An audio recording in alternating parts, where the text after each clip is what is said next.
What's up, castaways? Miles Away here. So I'm going to be doing a bit of a different video today. Rather than a review or a general overall video on sound design or my general thoughts on a synth, I'm going to show you guys just kind of an informal way about how I would go about making one specific sound. So in this scenario, I'm going to show you guys how I would make a pad. Now I define pad as something that is going to be very lush, very long and drawn out, and something that won't necessarily take a lot of room in the mix unless you want it to up front. Pads are really great for adding character, accentuating verses, accentuating choruses, really just adding a lot of ambience and atmosphere.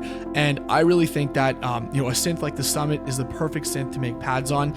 But don't worry if you don't have the Summit, almost every tip I'm going to show here can be applied to any synthesizer. So hopefully this video will show you guys how to make a really solid pad sound that can fit in almost any genre of music and won't make your music sound cheesy or dated like sometimes pads can sound, like that 90s trance sound. Don't get me wrong, I love it, but there's a time and a place for it. So yeah, if you like this kind of content, please hit that bell, hit the like button, hit subscribe. Lets me know what kind of content to make, and let's get started.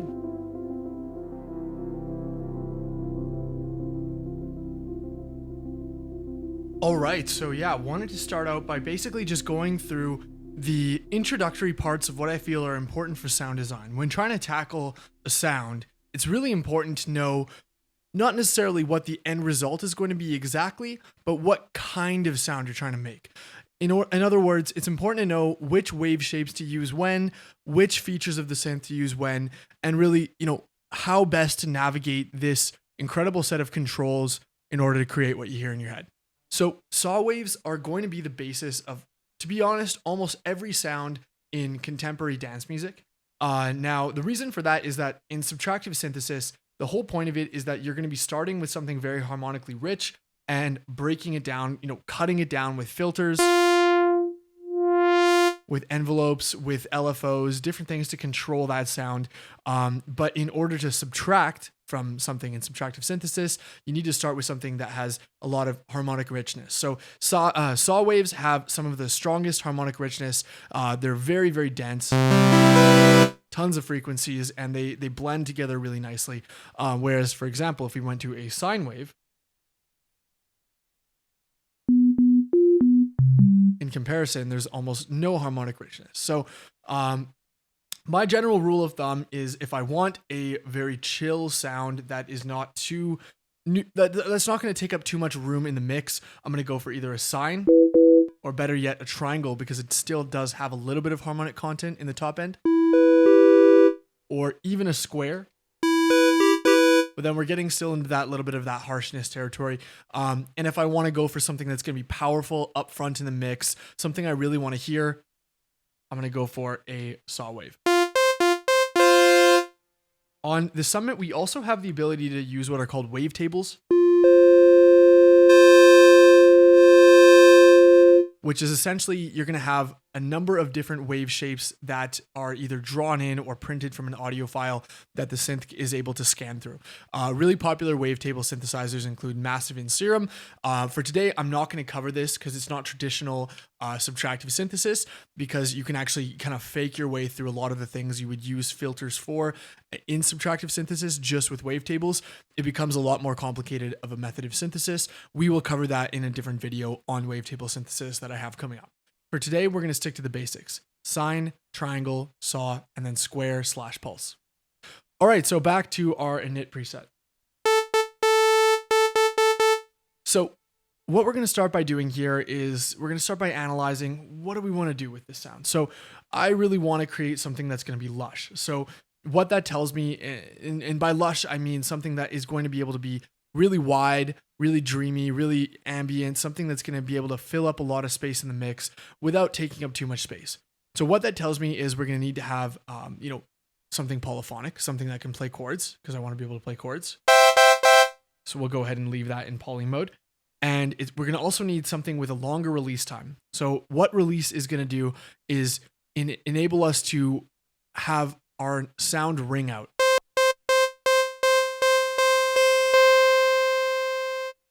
And for pads, you almost always want to have a long release to let the sounds overlap with one another.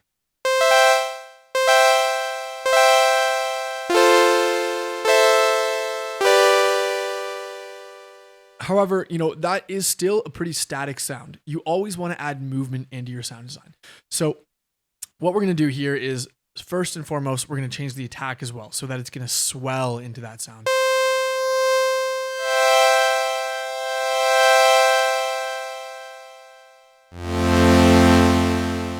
Beautiful. So almost always you're going to want to have something more interesting than just a basic envelope that has, fast attack, fast release, full sustain. So final thing we're going to do with the envelope here is the decay. So what the decay will do is the decay is how long it's going to take before the sustain kicks in. So rather than just having your sustain at full, it's more interesting, in my opinion, for pads and chords if you're going to bring down the sustain level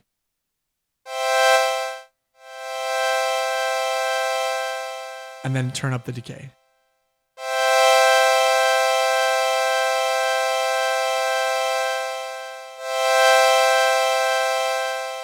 So we've already got a nice shape with the sound. I really like that. It is going to be, quite melodious when we play multiple chords.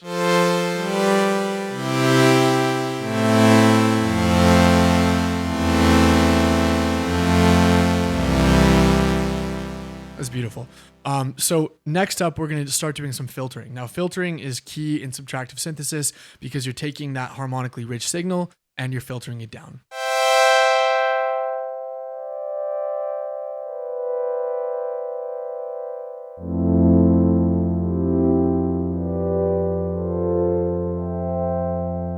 So already we're starting to get something that sounds like a pad here. So next up is going to be a filter envelope. Now, similarly to how we shaped the amplitude of the actual sound, how long it takes before it fades out, how long it takes before it fades in, how long the sound decays for before reaching its sustain level, we are going to do the same thing with the filter shape.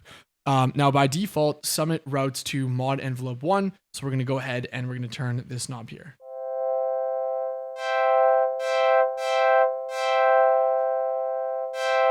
Currently, we've got a very basic shape here. It's almost like a pluck.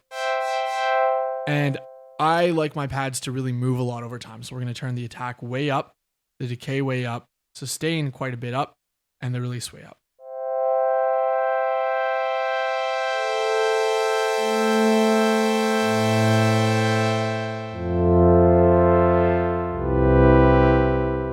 That is sounding really beautiful. Finally, to adjust the filter, we're going to use the LFO1, which is a low frequency oscillator. That is something that is going to oscillate at a very slow speed or possibly a high speed. We can turn it up higher if we want it. We'll get to that later. But for our purposes here, a low frequency oscillator is going to move at a very slow speed and create modulation for our sound. So our current LFO is in a triangle wave, which means it's going to modulate up and down like a triangle. And we're going to affect the filter with it like this.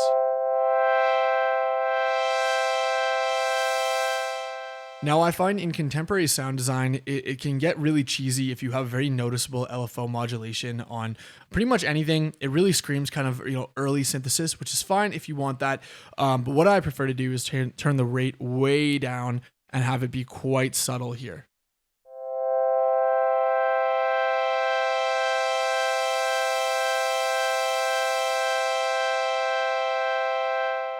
Now, you can barely hear that, but that's the beauty of sound design is, every little simple thing you do that doesn't seem like it affects it much.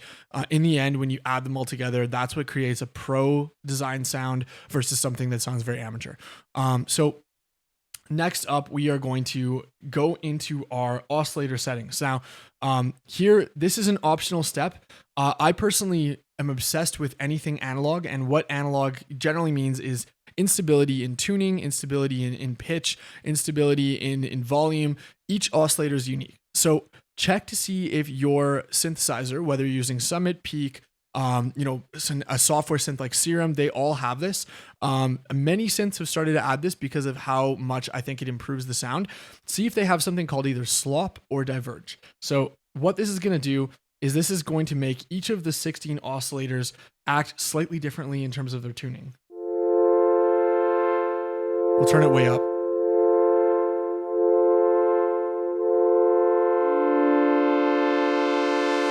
Sounds totally out of tune.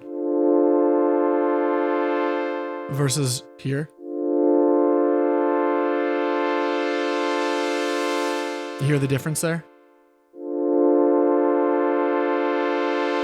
Instant retro vibes. I really like that sound, and I really use, one of the reasons why I ended up purchasing the Summit is because of this feature, because I personally really dislike the sound of pure perfect digital oscillators, and the fact that you can do this really adds just an incredible amount of human emotion into your sound. So if your synth does have the option to do this, I highly recommend using diverge or drift or slop, as it's called.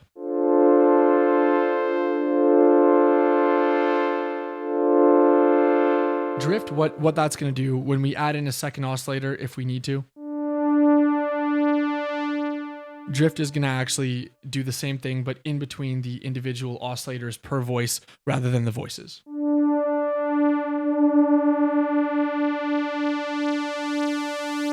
A good rule of thumb if you are using peak or summit is that I like to have the oscillator diverge much higher than the drift. I find it creates a much cleaner sound. The more you turn up the drift, the more you're going to actually end up in that kind of super saw, trancey territory, which is great if you want to make that sound, but I generally try to stay away from those big detuned saws.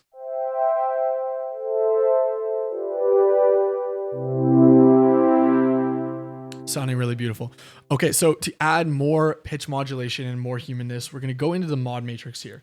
Now, almost every synth will have a mod matrix. What you want to do is look for the section of your synthesizer. It'll usually be called mod or mod matrix or mod slots, something like that, where it's going to be a master control panel for all the different ways you can adjust and modulate your synth. So Summit does have a lot of really great front hands-on controls, but for a lot of things, they are going to be in the mod matrix. So what I like to do here is take an LFO. So we're going to take LFO 2, and we're going to route it to the pitch of all three oscillators, creating a warbly sound.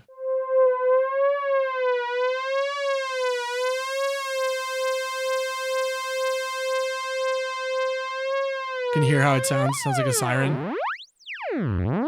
This is one of those ones where subtlety will really help. So we're going to go to about 5 here.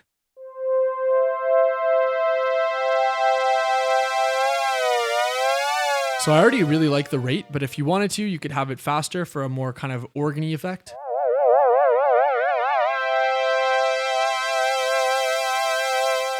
A general rule of thumb is the faster the pitch modulation, the happier or the funkier the sound sounds. And the slower, the more sad and dreamy it sounds.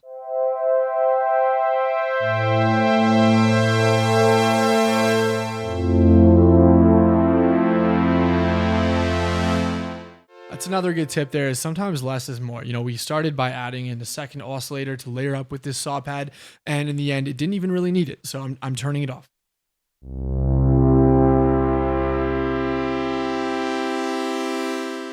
You got to be careful with how much detune you add. It can really get out of hand fast, as we were hearing. I think this is a pretty good amount, since we already do have quite a bit of oscillator diverge.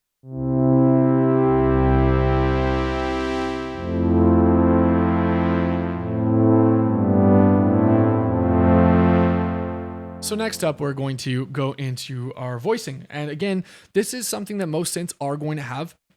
It's an ability to spread out your synthesizer voices across the stereo spectrum. So currently, we're all completely mono. Now, mono sounds are great. It's a very common misconception that everything needs to be stereo. I firmly believe this is false. I do a lot of sound design in mono, and then I'll pan one left and one right, or in the case of bass sounds or kick drum sounds, full mono, full smack in the middle. Mono sounds are fantastic, and they are really great, and they have their place. But for the sake of pads, pretty good rule of thumb, you almost always want your pads to be quite stereo. So let's go ahead and crank that drift. Beautiful. Spread, sorry.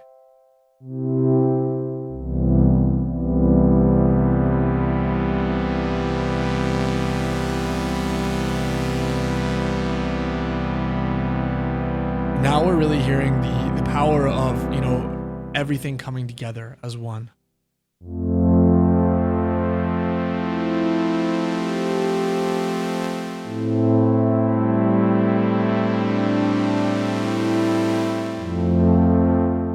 It's a beautiful sounding pad already. Okay, cool. So final couple things we'll add. I think, I'm not a keyboard player by any means, but the more you can do to create movement, as mentioned, in your sound, and the more you can do to create movement that you can control, the better your sound is going to be, the more expressive it's going to be. So these final two steps, they are going to be optional if you are a producer who likes to work specifically with MIDI in the box, but we're going to add modulation destinations to both the pitch wheel and Aftertouch, as well as one of the animates. So let's go ahead and do that now. Grab another mod slot. For mod wheel, we're going to control the filter frequency going upwards.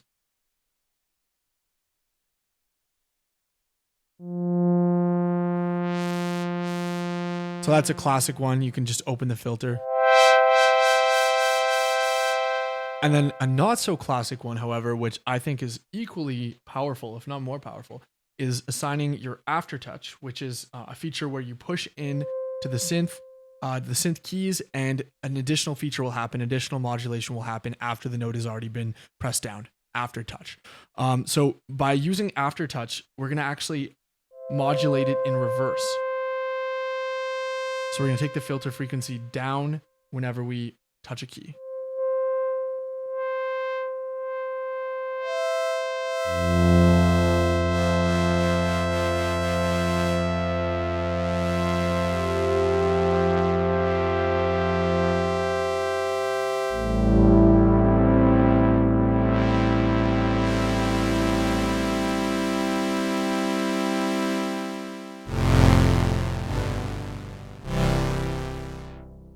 Beautiful. And then final one here, we're going to grab an animate. So many synths will have something like this in software, but this isn't something I see too often in hardware, which is why I was absolutely thrilled to see that the Summit did have this feature.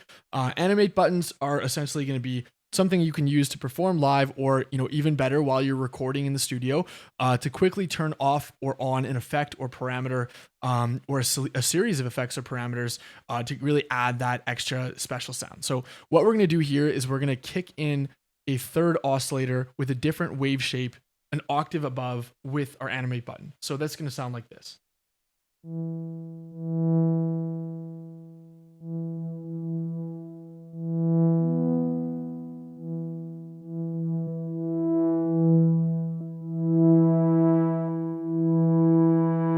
We're going to create it with a square wave, and we're going to have that square wave being modulated with pulse width modulation, which we will get to.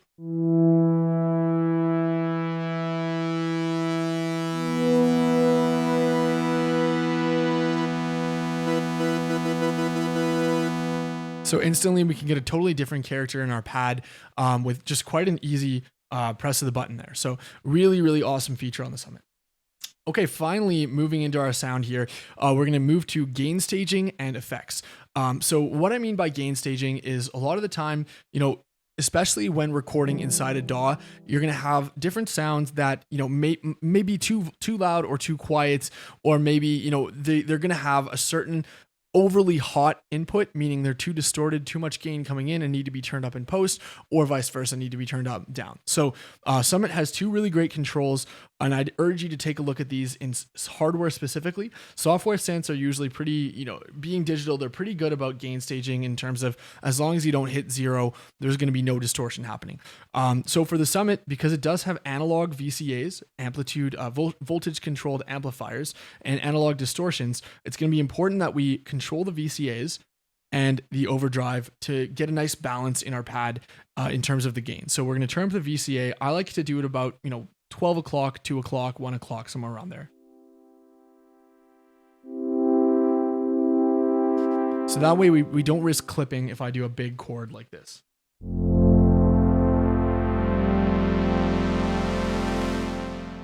And then in turn, what we're going to do is we're going to slightly drive this sound. So we're not going to get too loud. If we had done this before turning down the VCA, we'd get too loud, but we're going to add in some really nice saturation into our sound. Let's play a chord here. We can go overboard to see what it sounds like. You can hear that really brings out the higher harmonics. Almost Sounds like there's a sine wave in there. I like it about there. Bad chord there. Bad chord there. Yeah, so then finally moving to some chorus. I really love using chorus on pads. What chorus is going to do is it's going to increase the stereo width and also detune the sound a little bit. So we're going to see how that sounds, and I'm going to show you why I almost always use chorus with a slow rate. So here's chorus with a pretty fast rate. Again, you've got that kind of almost like Leslie speaker organ sound, which is great if you want it. But again, I feel like we're getting into that trancey, early EDM territory, which we don't want right now. So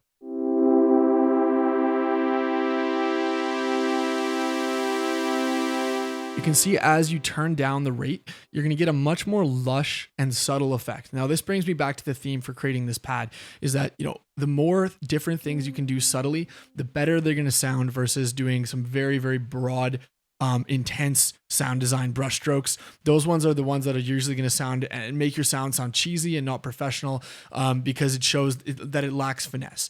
Don't get me wrong, there's a time and a place for really intense over-the-top effects, but I find in contemporary sound design, it's not as often as one might think. So let's turn up the chorus and see how it sounds.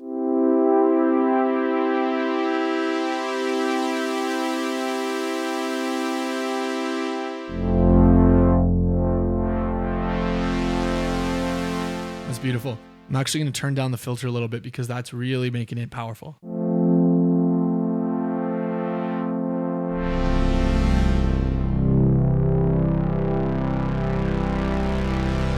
Gorgeous. Okay, next up, we're going to go to our delay. Very subtle delay on pads at a slow rate is going to allow for some really dreamy movement. Be careful though. You don't want to have the delay be too intense. Otherwise, your chords can start to get very sloppy.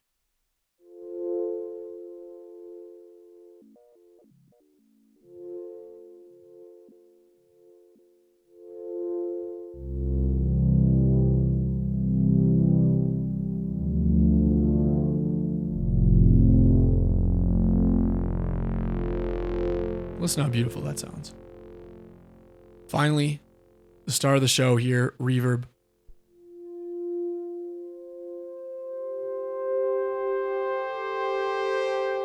I love waiting till the very end to turn on reverb because you've done a good job if when you turn on the reverb, the sound just takes your breath away.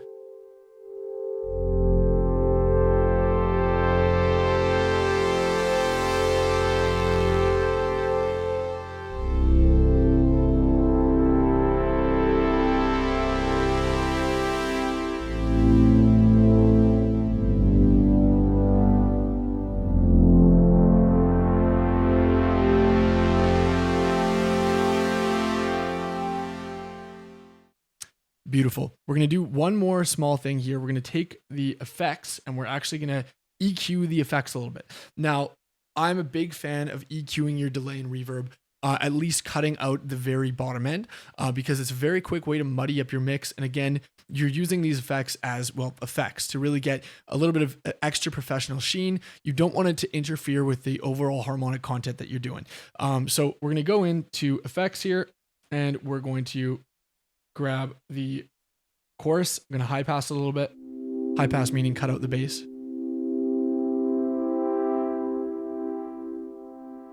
And then we're going to do the same with the delay. Again, remember, subtle, frequent, but subtle. It's a motto for this pad and for sound design in general. And then the reverb.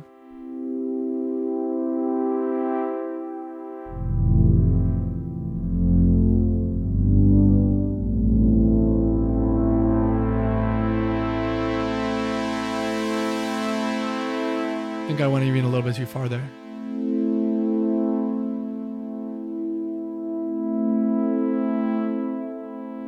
And we can even, if we want more stereo width, we can even go in and change the ratio of the delay.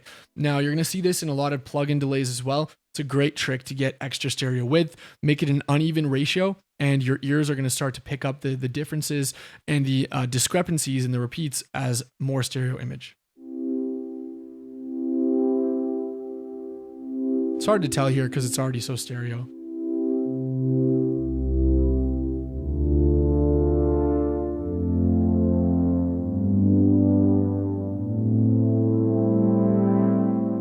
So beautiful. All right, guys, well, that's pretty much it. That is how I like to make my pads. I use a pad like this in almost every single Miles Away track. It is just one of my go-to standards, and I hope you guys enjoyed it. It's pretty simple sound when you actually dial it back, but it really does have a lot of potential. I think if there's one thing I hope you guys pick up from this video, it's that, really good sounding professional sounds from modern contemporary music, they don't have to be a million different LFOs, a million different envelopes. It's just important that what you do for a specific reason, or if it's a happy accident, that's great too. But when you do something for a specific reason, it's important that you understand the outcome of it and you don't get too carried away in overdoing things. As I mentioned before, the very quickest way to make your sound cheesy and not professional is to have something that's just really, really obviously overdone, like an LFO that's, modulating the filter like crazy, really obviously, or something that's just absolutely bathed in reverb and delay. So yeah, let's check out the sound a little bit, and hope you guys enjoyed.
Awesome, guys. I hope you enjoyed that. As one final bonus tip before I go, I'm going to show you guys how quickly you can turn something like this into an entirely different sound. In this case, I'm going to show you guys how to turn it into a pluck. So we have our sound here. Turn down attack. Turn down the envelope a little bit so it's more subtle.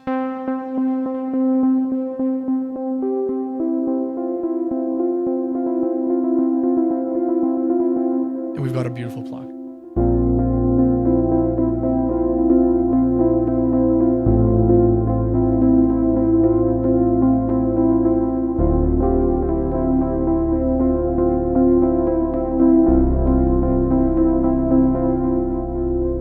Not bad, right? And this is even just scratching the surface. We didn't even cover resonance, which, fun fact, I don't use resonance that much in my pads. I just find that it is one of those things that if not done correctly, can just create a really cheesy, or at least, retro, not always in the best way sound for your music, kind of dated. So we didn't even touch resonance. Now, resonance is one of the most powerful features of sound design, so I will make sure I cover that in another video. But again, thanks so much for watching, guys. I do hope that this video taught you guys something about how I make my pads, and see if you can spot these kinds of pads throughout my songs. I use them all the time. I'll just improvise in little lines or chord progressions over top subtly of the verses and choruses in my tracks. I find a pad like this can just blend so well into almost any genre of music and just add that professional sheen without getting in the way. And in my opinion, that is the sign of a good pad, if it can fit in and enhance the song without taking away from, the focus of the main vocal or the main riff, whatever it is you're trying to get listeners to focus on. As always, thanks so much for watching. If you like this kind of sound design and synthesis content, there's tons more on the channel. So be sure to hit that subscribe button, hit the bell, and hit like to let me know if you like this content. I'll see you guys in the next video.